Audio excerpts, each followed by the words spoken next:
Okay, we're live on Instagram, we're live on Facebook, and today we're going to be doing a part two of what we did last week, Q&A with my for contractors, 21 questions that your marketer or you as your own marketer should know answers to. So we will be starting at question number 13. Well, let's go back a little bit. Question 11. What tools or softwares do you recommend for managing leads generated through ads? So the first way we've talked about is keeping everything in your head, which could be a lot of trouble for you. I would not recommend that to anybody. Number two would be like a pen and paper. That could also be trouble. What happens if, something happens to that book? It gets wet, it catches on fire, or something happens to that book, then you're going to lose all your leads and all your referrals and all your book of business pretty much. Way number three would be like a Google Sheet. You can keep your leads that way and keep it somewhat organized. If you're like a sheet wizard, then you're probably going to have like some automations or whatever to be able to keep it organized. And then the fourth tool would be something like a CRM, customer relationship manager. We really like Go High Level. It's a really good tool that has a lot of tools inside of it that help you get rid of other tools that you might not need, like Zapier, for example, or like email marketing campaigns, or it can have all your messages in one hub, for example. So that helps a lot of people as well. Question number 12. How do you use analytics to fine tune a campaign for better results? So both Facebook, Instagram, Google, what's going on, Jose? They all give you analytics, and they give you a lot of analytics, a lot of items or numbers for you to be able to take a look at to make a decision with to go and try to get better results. Only a few of these numbers actually matter. So we would be looking from like reverse engineering this question. So how many leads have we gotten, or how many deals from the leads have we gotten? And if that number is satisfactory, then we're not going to be really looking for anything else. We're just going to spend more money.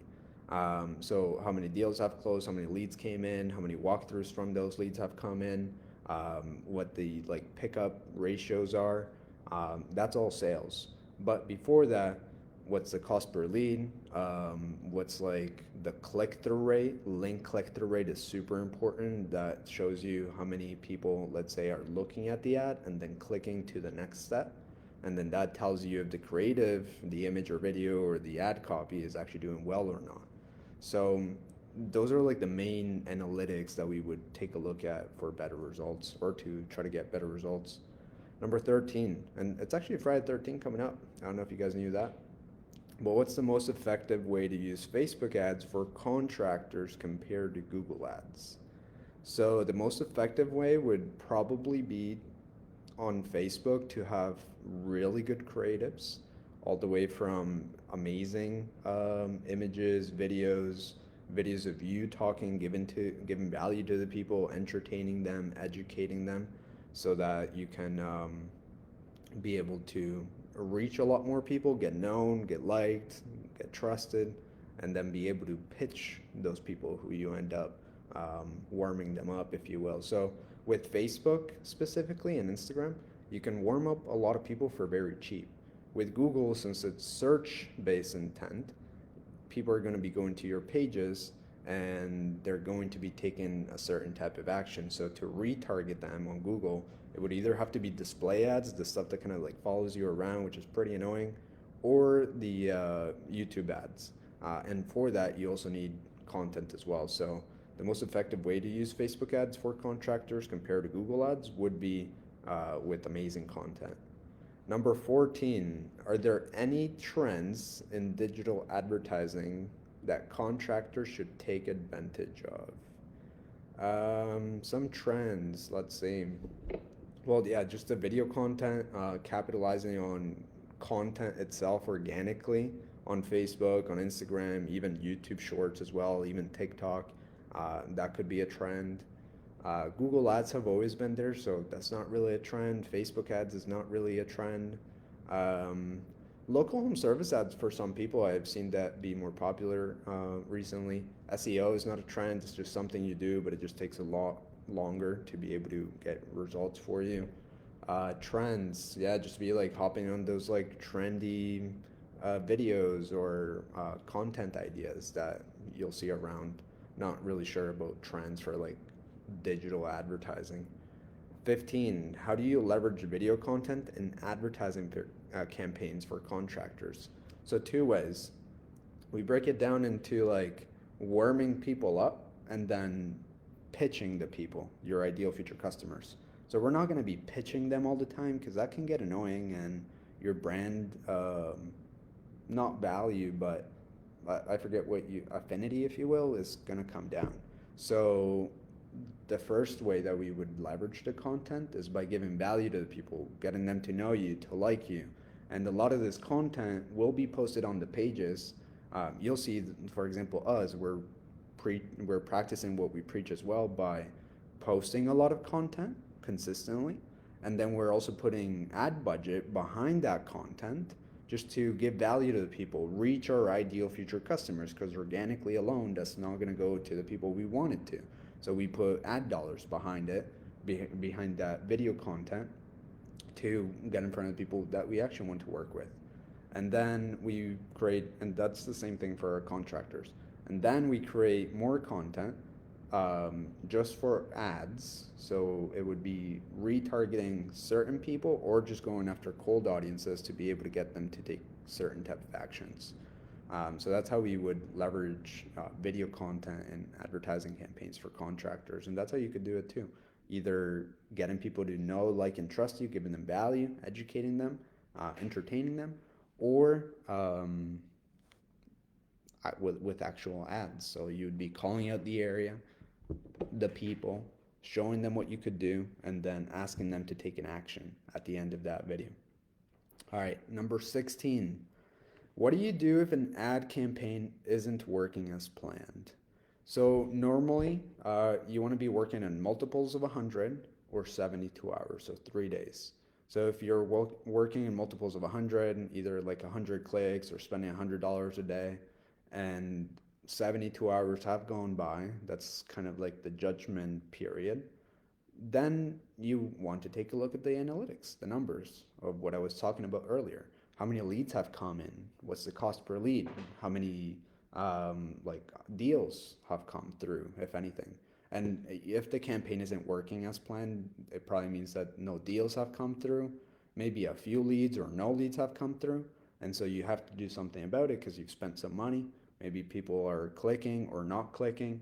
If they are clicking, then your ads are doing well and they're probably getting stuck somewhere else in your funnel, if you will. There's a bottleneck somewhere else, and then you'd have to take a look at that.